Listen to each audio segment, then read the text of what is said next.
right, by now, all of you should have out on your desk your packet for the day. Open up to page 13. That's number one. The second thing that you all need to go through and do is sign into your calculator.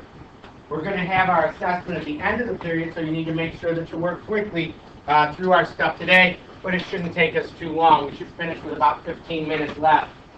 For those of you, actually, did we miss yesterday? Yeah, we missed yesterday because of UN, or no? Yeah. Okay, so because of that, you had homework, which was to go through and watch what we had done. There wasn't any extra. Just make sure you got the notes for what we did before. And the work that we're going through and doing today, your assessment it is sort of cumulative and not individual from yesterday's topic. The other thing is you're going to have, we'll go over course recommendations, but you'll be getting out. Now, you all, and it's funny, somebody actually brought it up before I did. Before your last break, you had a wonderful project. And I mean, some of you gave me great work. There was one, and I have to tell you, and I don't know why I find this so comical. I'm envisioning when this happens. So I'm saying, maybe they'll see some old lady at Wegmans that needs help loading her car. And they'll go through and they'll load the person's car. Or, no,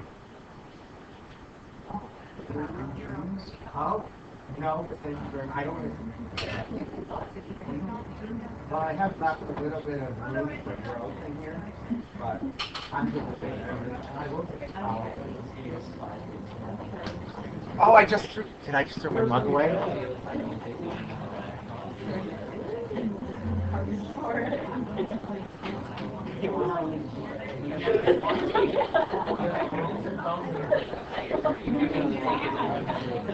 I know there's one I look like I know.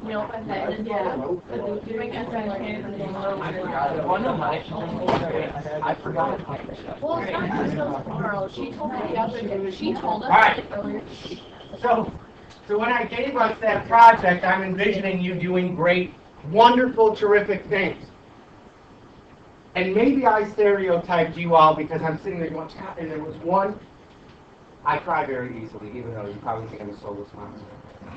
And I remember reading this one that somebody in Calc wrote about how they saw their grandmother, who had Parkinson's, was struggling to make mashed potatoes. And it was her dish that she made every Thanksgiving. She was struggling with holding the blender, the whole deal. So the kid goes over and she helps Grandma hold the blender, and it led to this reflection about how she doesn't know how many Christmases she has left with Grandma, and how this is it was really a nice bonding experience. The grandmother pulled her aside later and said, I'm going to teach you how to make these so you can carry on the tradition. I think I went through a whole box of things. The very next memo. Now again, it couldn't be more, you could make a Hallmark movie out of how touching that moment was. The very next one, about what you did over the break to help someone else out and to be nice. Which somebody wrote, apparently, I had to actually go to the tech service people to find out if this was a thing. Apparently there's a website called Reddit, which is like some sort of internet posting thing, and they were like, yeah, somebody was struggling with building their own computer. They mentioned something which referenced their own, like building a computer, something like a board, some kind of board. And then they were struggling with it, so I commented on their post and helped them through building their own computer. Now, was their amount of assistance in the world any less helpful? No. Was it slightly different than what I was anticipating? By a mile. So they all got me, but in any case, I'll send it out. I sent it out to your parents. I thought it came out to you all.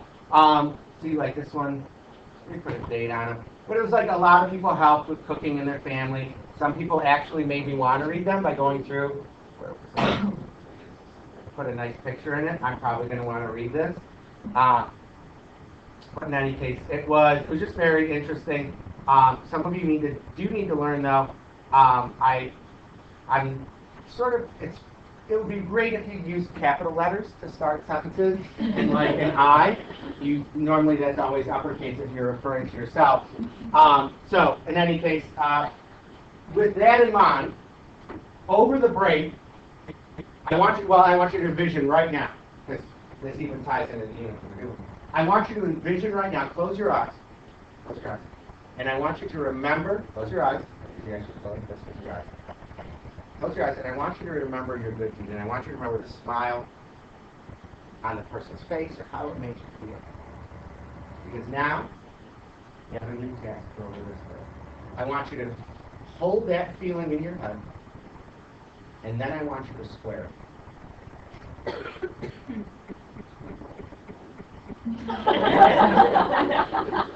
Now,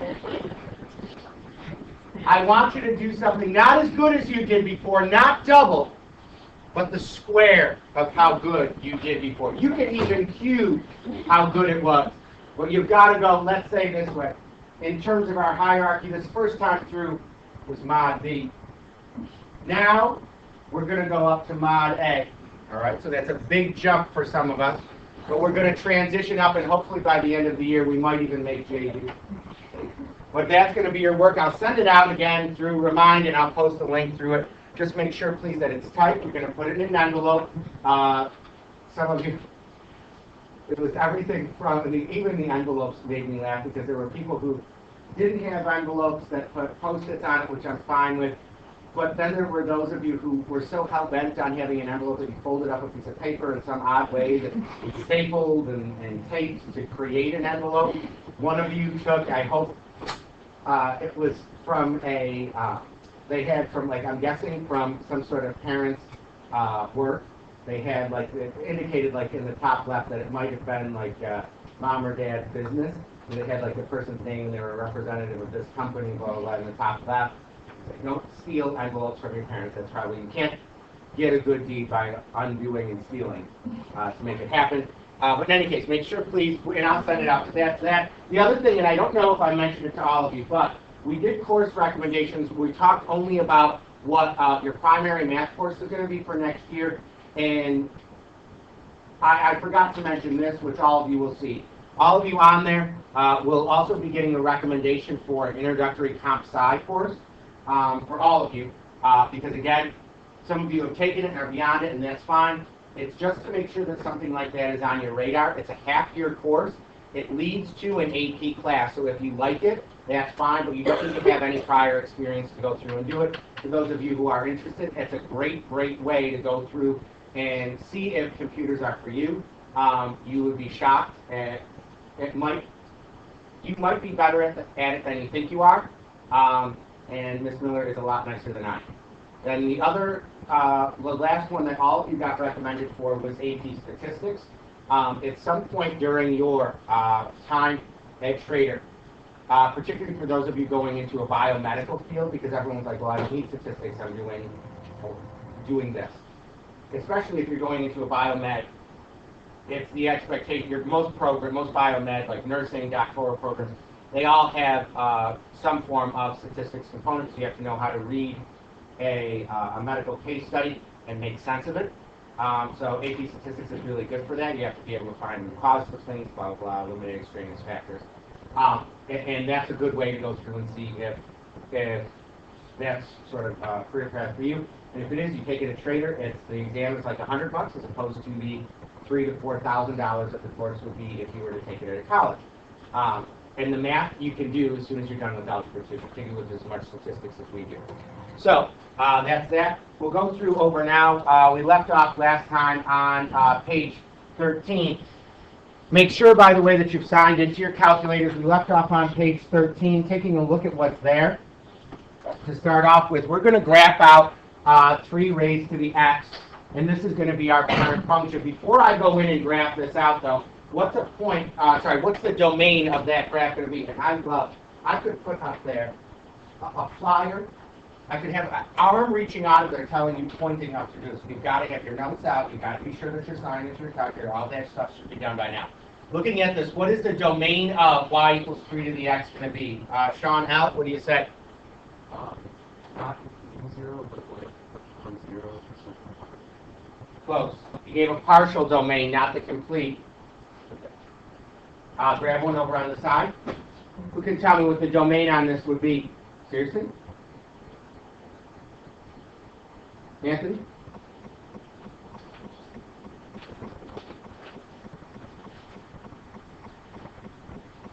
Who could tell me? Yeah. Yeah, every number is going to give you an output. It's negative infinity over to positive infinity. So that's your first step. Identify what your domain is. Every input will give you an output, even when you plug in a 0. What is 3 raised to the 0 power going to be, John? 0. No. Sorry. It is not 0. What's 3 to the 0 power going to give you, Philip? 1. Take a look at the range. Without graphing it, think about the type of output values that an exponential is going to give you. And I think this got brought up even in either the day 1 or day 2 stuff. What is the range of this function going to be? If I were to graph it out, which quadrants would it lie in? Think about the output values that we get from it. What is the range or output values of this going to be? It would be 0 to positive infinity. You're never going to get 0. You're going to start getting really, really small values. We talked about it before, but it's going to be asymptotic to the, without any shifts, it's going to be asymptotic to the x-axis, which is a line y equals 0. It's going to get infinitely close to it and not touch it. What is the y-intercept on this going to be? Royce? No? Who knows how you can find the y-intercept? Let's start off with that. Oh my. Yeah. There you go. So if you don't know this, write it down.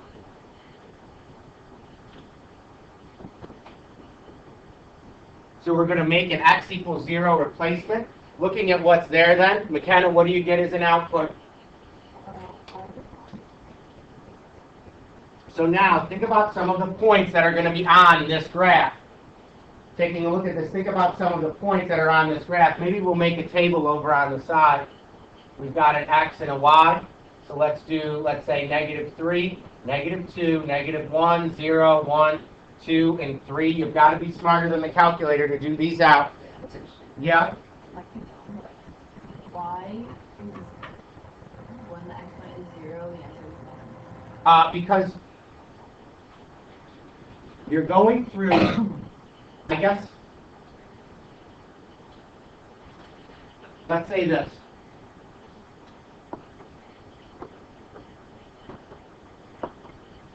Here's an easy proof of why this works out, right? Take a look at the numerator. Actually, we'll do this just so it's not so confusing. Look at the numerator, right? What is the numerator going to be? 3 to what power? What's the denominator going to be? 3 to what power? Okay? So, now I've got to apply my exponent rules, which states that if I go through and I have a like base, what do you do with the exponents? So this would be 3 now to what power? Okay, look back at the original expression. If all of these reduce out, what am I left with? Okay, that's why. Questions on, no one showed you this before?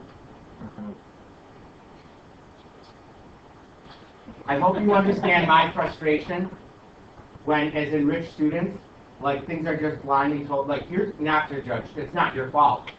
If you're coming in, you're supposed to know like the why. That's why they give you enriched. And didn't you have math like 4 out of 4 days or something when you were over at SPY or no? 2 out of 3. Okay. You still have more than enough time to cover something like this. You all should know this. But that's why it is what it is. All it is an application of the exponent rule. Now, let's look at this and let's start filling in the table. We're graphing out 3 to the x before we go into the calculator. Tommy, tell me the output for one of the x's.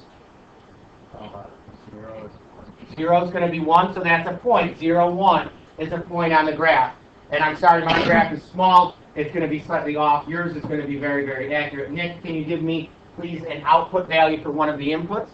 The output for 1 would be 3. Good. 2 would be 9. 3 would be 27. Now, let's go back to the negative side. That's the part that's going to make you nervous. Grace, what's 3 to the negative first? 1/3. 1/3. What's 3 to the negative second, Ben? No. Careful. Who can tell me what 3 to the negative second is going to be? Philip? 1/9. If you take 1 over and then raise it to the power. What about 3 to the third then? Amanda? 127. Now, as we do this out, go into your you plot out those individual points now, And we're going to actually get the trend line for it in a second. Understand my graph is going to be slightly off. We've got 1, 3, 2, 9 here. This is 1/3, 1, 9, 127. So you get a graph that looks sort of like this. And some of you will notice you've lost points in the past for this. Here's the things that you're going to screw up. Number one, stop giving me stumpy, nubby graphs. Fill up the screen, number one. Number two, if you have the capacity and the availability of points to make your graph accurate, you're going to go through and list it out. So it's not an estimate of what the graph is. You actually give out what these points are. The third thing, for some reason, this is mystifying to me, especially in these enriched students, and this is the garbage that they're supposed to be doing with you in Geo. What needs to be at the end of both ends of this graph? Arrows. Stop giving me graphs without arrows. Now, you should see this graph, and I think we talked about it in a previous class. This graph has an asymptote. It's a line that it gets infinitely close to, but doesn't touch. And that happens at y is equal to 0. So, questions on what we've got now. Taking a look, we've done work like this before. By the way, go into your calculators, graph this out. How many of us have been kind of close? Now, go in right now, please, and graph out, not in your scratch pad, but go through, please, and graph out y equals 3 raised to the x power.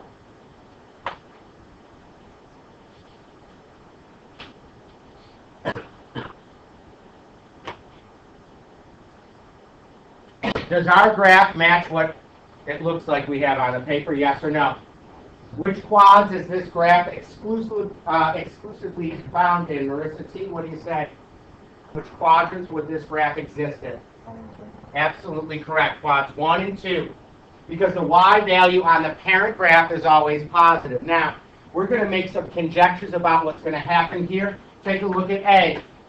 What shift do I have to do on the parent graph to get out A? Hands up, please, if you can tell me. You've done this already. What shift do you think is happening? Look at where you're manipulating. What shift is happening? So we subtract 3 in the exponent. What shift is that going to cause to happen?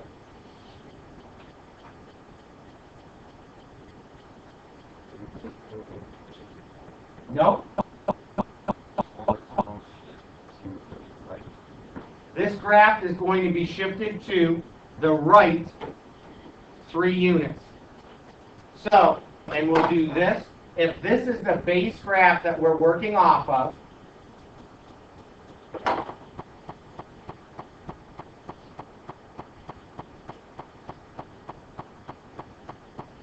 our new graph would look something like this.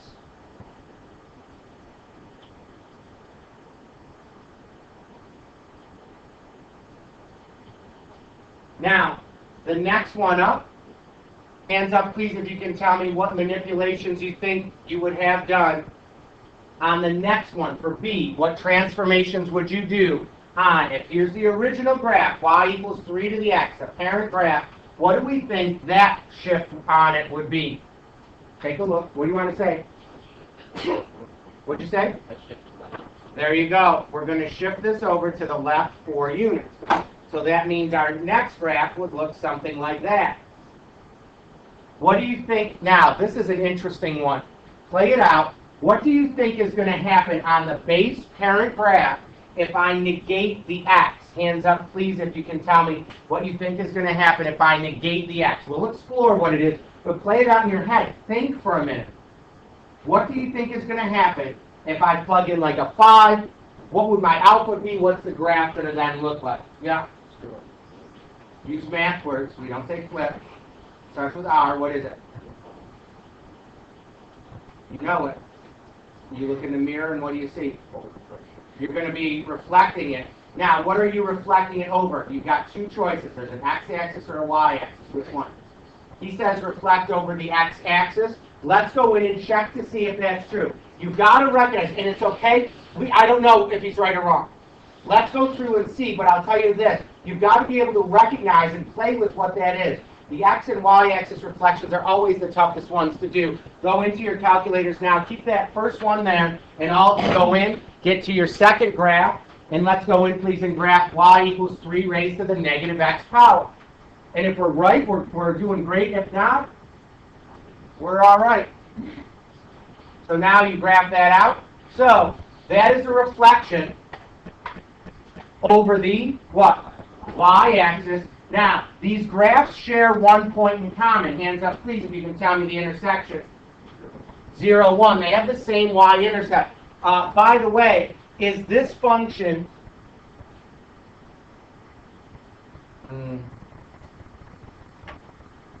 Okay. We'll go into more later. So this graph, I'd go through, and I'd actually take this graph here, clone it, and reflect it. Right?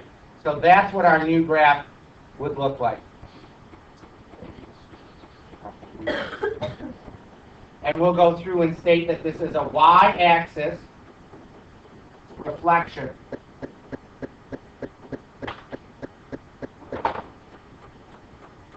Take a look at the next one. What transformation do you think is happening in the next question, in question D? Hands up, please, if you can tell me. What transformation do you think is going to happen on your parent graph?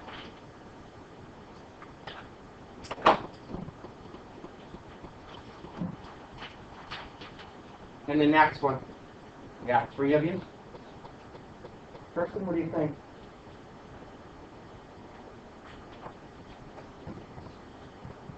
Yeah. So we go through and take our graph to get the reflection of it. I go through and give a second copy, move that exact same graph, and have it go down 3.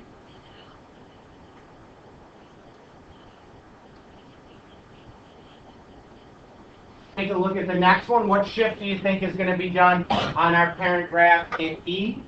Take a look at what's there. Corey? Up forward. We're going to have to shift that graph up 4. So this graph would look more like this.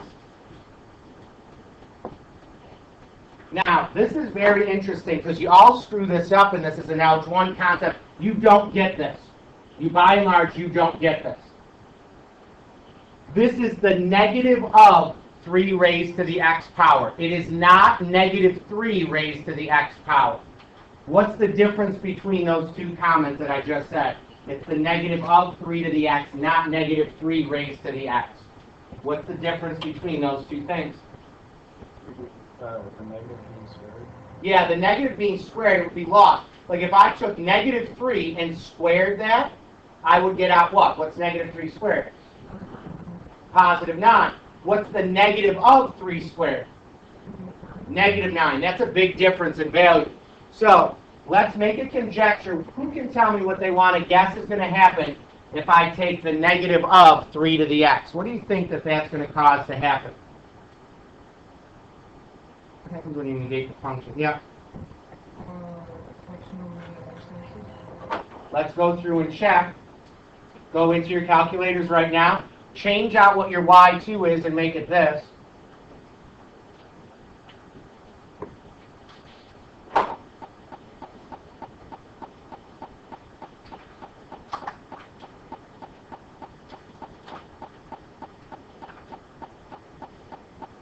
Was he right?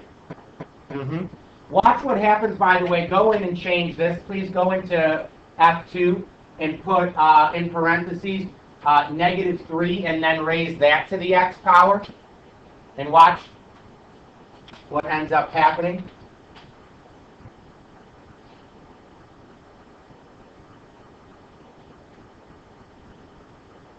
You get what's called an oscillating function. It's constantly popping between negative and positive values because it's saying, all right, negative 3 to the second is positive, negative 3 to the third is negative, negative 4. And see, it's doing all of this here. This is so disjointed and technically, what is it? Why do that? Yeah, it's because it's connecting the points. So, just so we're aware, does this graph look slightly different than the one that you were thinking it would look like? Yeah, so it makes a really, really big difference. Now, take a look, please, and this would be an x-axis reflection. What? So then you shift shift them like down or up?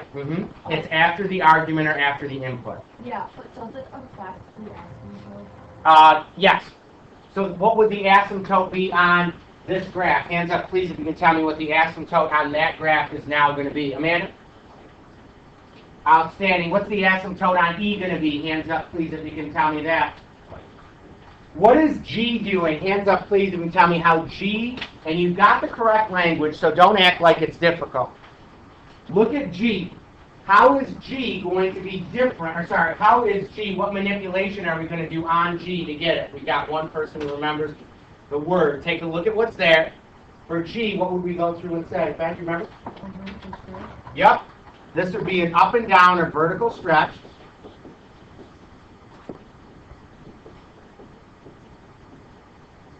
What about for H?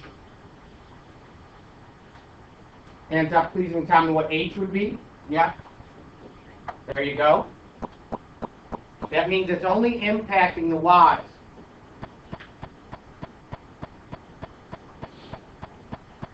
Take a look, please, at I. There's two transformations being done in I. Who can tell me what those transformations will be?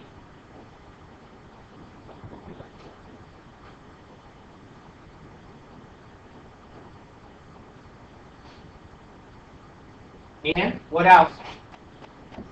Who can tell me, please, what else? Really? Really?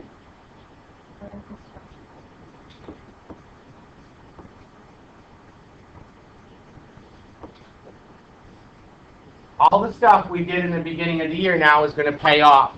Take a look, please, at the A. If this is our base equation, now we're going to see this will all come together. If this is our base equation, we'll start off with the A value. The A controls.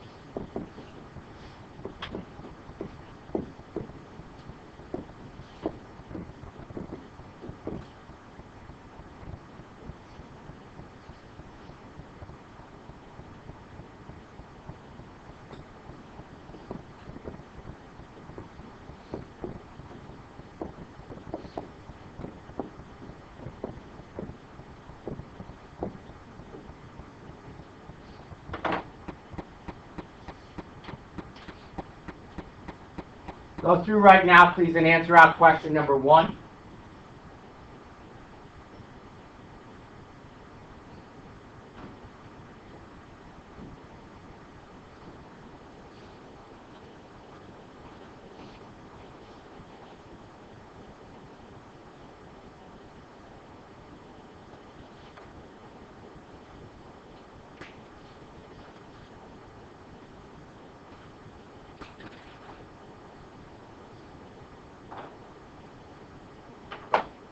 Let's do this.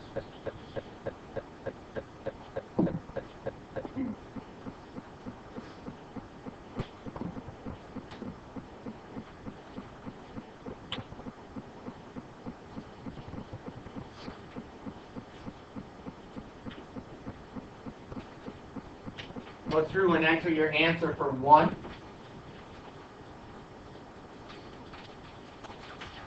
The Y equals is already there. Go ahead and input your answer for number 1 right now. Submit it when you're done. It looks like we've got 22.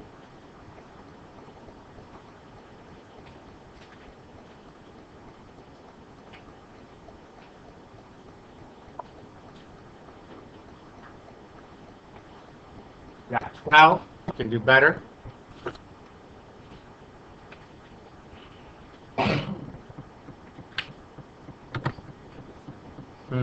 Rid of the parentheses. Is that okay? Sure. We've got 20.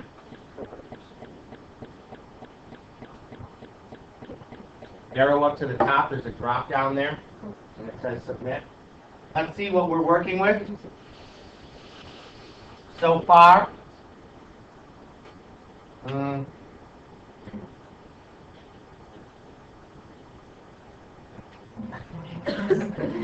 Some of us are really into y equals this year. So if we do this out, first thing I'm going to keep, the y equals, obviously, 3 times 4. Now I need to translate this 5 to the right. How do I make it shift 5 to the right? Yeah. X minus 5. and then I need to shift up 7, so that's plus 7. If this was your answer, you got it right. It was like 7 up. Oh, it was 7 down? Sorry, I thought it was 7 up. So if this is the answer that you all got, then you're good. The left and right is counterintuitive. The up and down is the same. Go ahead. No. I mean, if you do, actually, no. No. I mean, you could do this, but that's not going to impact syntax-wise. Which, by the way, is another reason you all should take comp sci. It very much gets you to understand process. Like, who here has taken comp sci?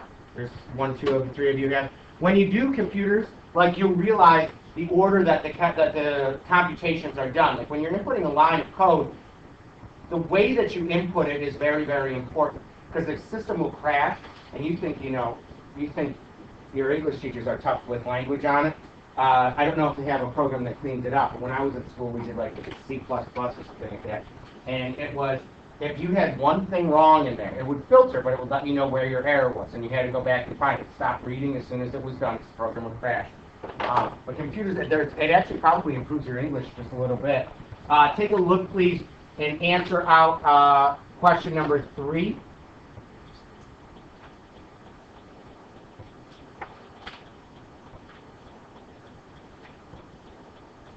Take a look and answer out number 3. And who can tell me, please, what we would answer for 3? One person. What would our answer for 3 be? Please? A reflection over the x-axis and left 6.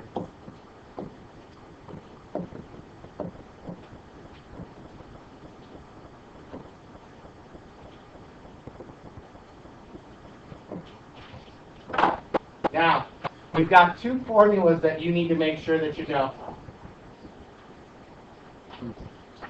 You all have 2 formulas that you need to make sure that you know. And I'll actually type them out because I don't want them getting misconstrued. Here's our first one. For exponential growth, and you may have done something like this before, y is equal to a times the quantity, 1 plus the rate raised to the t power. That's exponential growth. Now, does anybody want to take a guess as to what they think exponential decay is going to look like? It might be profoundly similar to this. What do you think exponential decay would look like? 2 people? Take the a is the initial amount, 1 plus the rate raised to the time power. What do you think decay would look like? We got 3 people.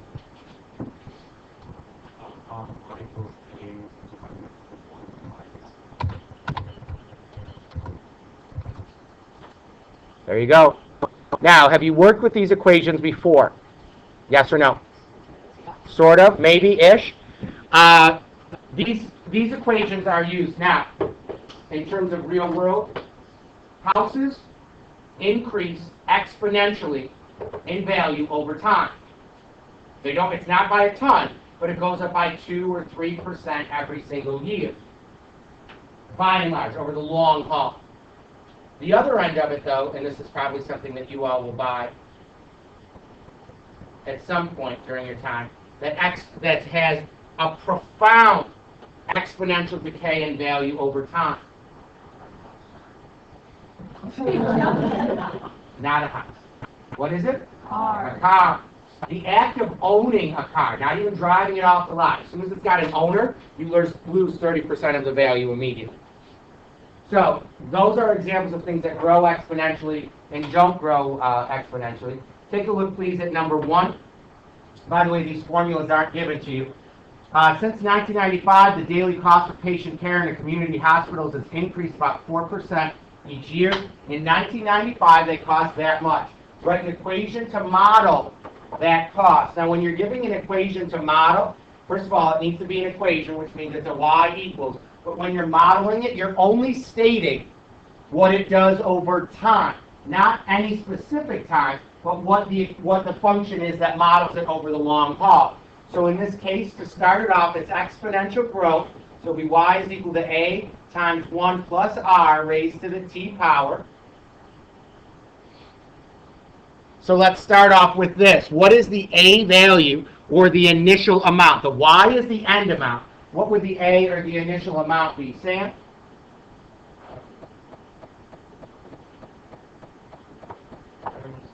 $968. So 968 times 1 plus. Now, what is the rate of this going to be? And be careful because you're going to get it the wrong way. What is the rate on this going to be, Philip? Absolutely correct. 0.04 raised to the t power. So my final, and now you could give this as a final and you're covered. Or, as an enriched student, you should see this as y equals, this would be 968 times 1.04 raised to the t power. That's 4% increase a year. Understand this, the one that is in front preserves the original amount. Adding to it means it's going to be bigger than the original amount. Subtracting from it means it's going to be less. The next one, use your answer in B to approximate the cost per day in 2010. So I go through, plug the equation in, put a bar, T equals something. I'll let you figure it out. Go out right now and compute out how much that would be. So far we've got no persons. Let me know what we get when we get it.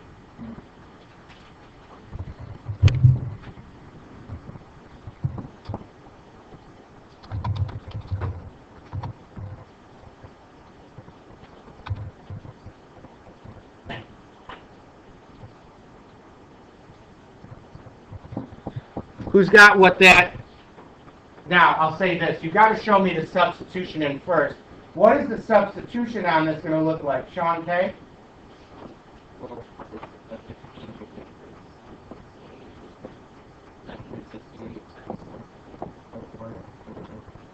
Now, he's absolutely right. It's not 2010, it's in the 15th. The other thing that you need to know is you're going to give out an answer right now. And what answer, Connor, would you give out?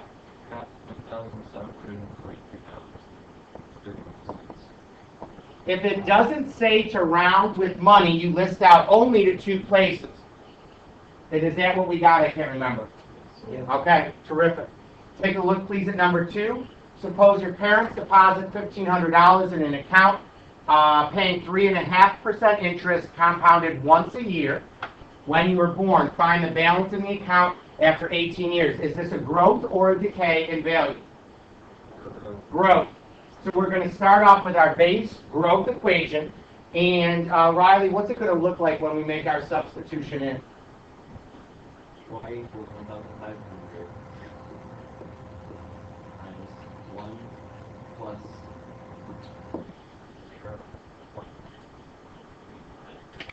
Okay? Base 2D. Now, some of you stop talking. Some of you right now are probably going, oh my God, I want to go to this bank. Why would this bank probably go under relatively soon after opening its doors? Yeah. So, is 35% interest going to give you a hell of a lot of money? Let's go through and find out, just so we can really understand how profound this is going to be. It's going to take one swipe to get it done. Look at how much money we're going to have left. Oh my God. $332,000. We are doing great, especially considering we started with $1,500. Now, watch how significant this is.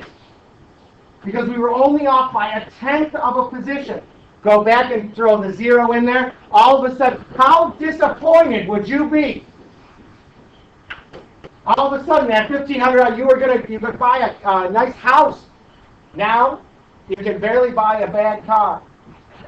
So you're down to, how much was it? 2,700 and what? What did we get? 86 point what? 23. Okay. So that was rather disappointing. I was hopeful there for a minute. Man, you guys are vicious. You jump. It's not like that. Now, when you go forward, You all, what year do you all, raise your hand if you're in chem now. Don't even take, okay. All right. So you guys have talked about half-lives before, yes or no? Okay, so here's the formula for it. We'll start off with that. Here's your formula for half-life. I go through and copy it down because I don't think that this is given.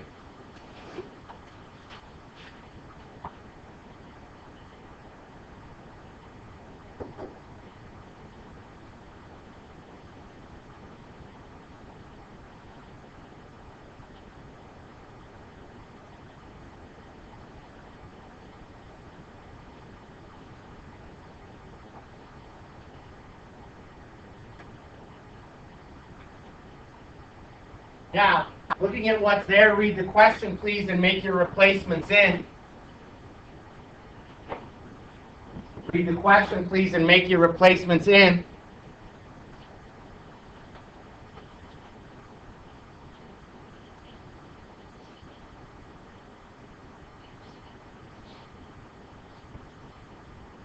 So, Thomas, you tell me, what are you going to write out to evaluate out how much it is left?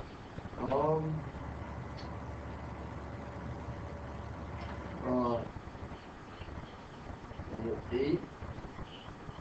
Oh, 8 equals 8. No? What was the initial amount?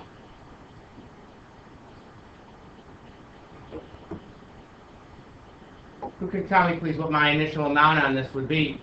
We got 2, 3 of us, 4? 12, yeah. Times 1/2 raised to the t over h power. So, what is our time going to be?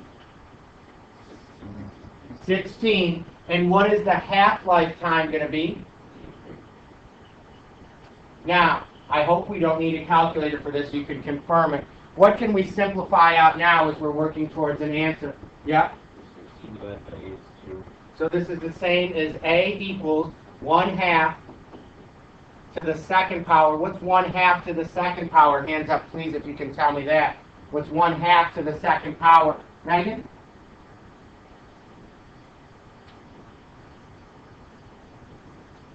One over what? Yep. What's 1/4 of 12 going to give me?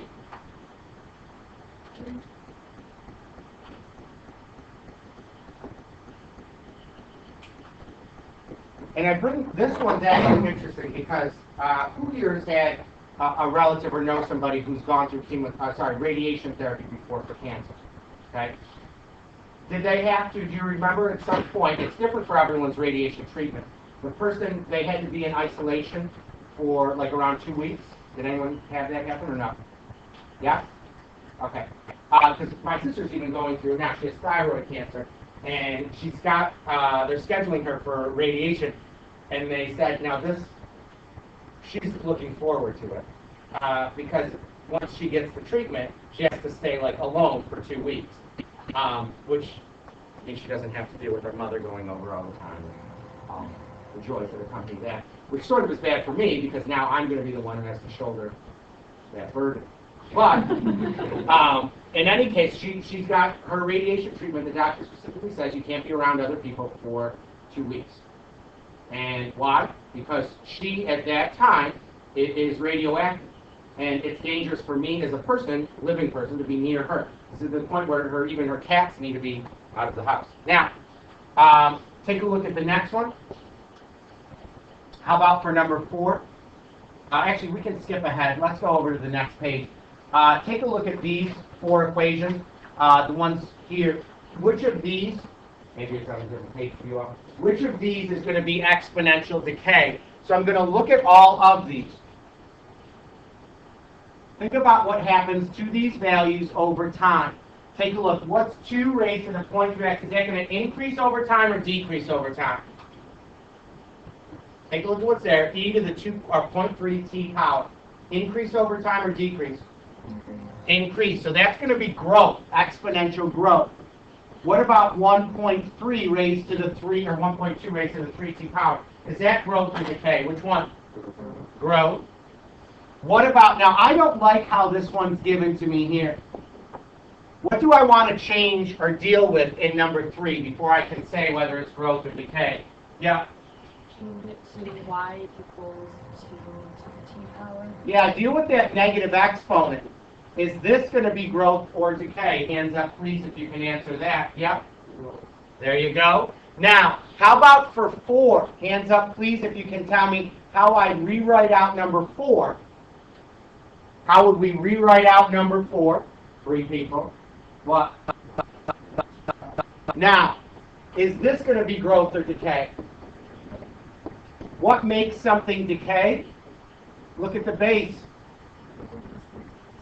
It's got to be between 0 and 1. We don't want to make it be negative because you saw when you grabbed the negative 3 raised to the x power how they oscillated everywhere.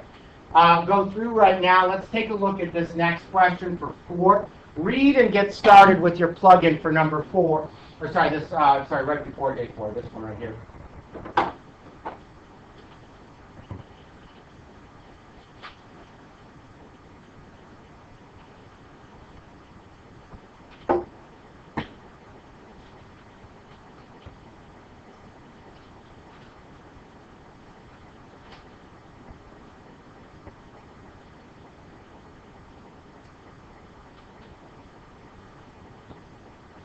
Sean, Al, what are we going to do to start this off? Putting values, so y equals 2,500. Okay. Who's got an idea of how we can start this question off? What my first step would be? We've got 2 of us. That's it? Go real. You can do much better than that. 2 people? 3. Anthony? Don't you take 435,000 equal to 100,000 plus R. So everything is solved for in there except the R value. So now we've got to do all this work to get the R alone. What are you going to go through and do, John, in order to get the R by itself?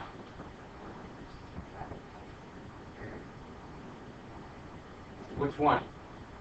They're very different things. Divide both sides. What are you trying to undo? Multiplication. So I'm going to divide both sides by 100,000.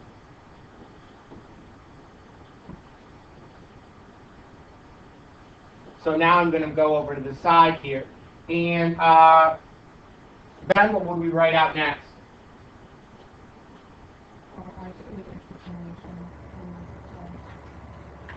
All right, well, this is the way there's not another way to go through and get it. Who can tell me, please, what we would go through and write out next?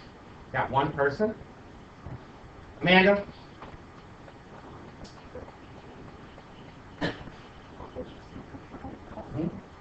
So what are you left with?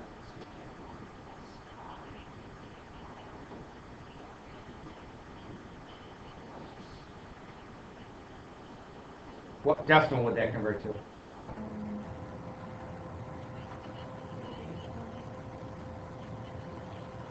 Does anybody know what decimal this goes to? Tom? Yeah, 1.35. Now from here, I need to go through and get my variable solved for. This is what we did last time we met. You tell me what happens from here. What's that?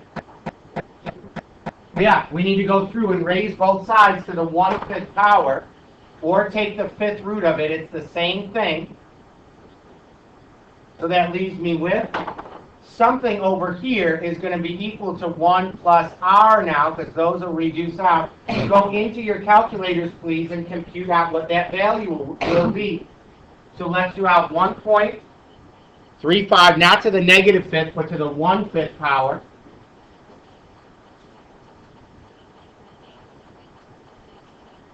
So now you're going to, and I love it, you've done 0 math to get this answer, and we're going to complain about having to write out numbers.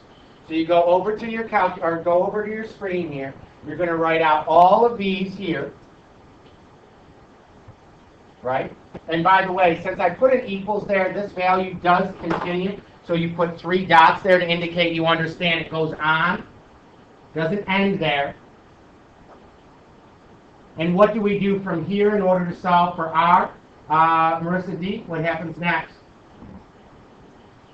So we're going to subtract 1 from both sides. And Marissa, what is the final answer rounded appropriately that you would give? What's that? No?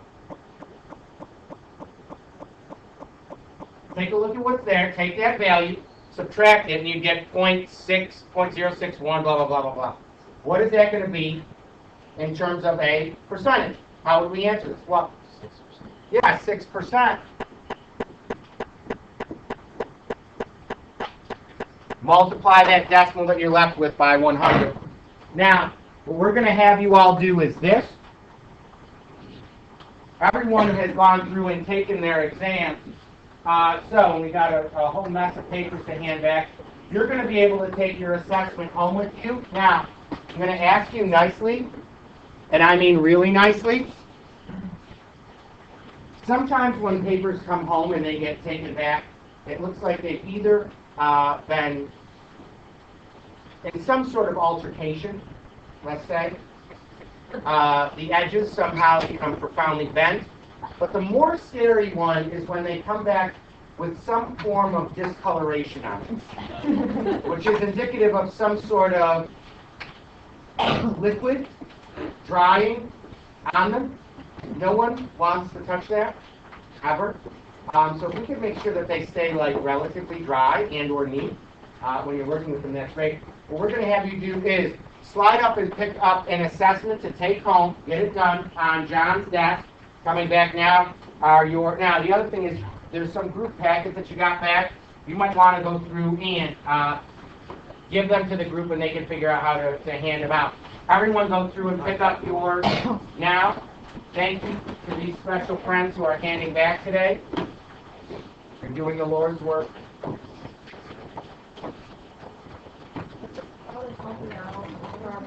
No, this does not count as being a helping hero, but good for trying.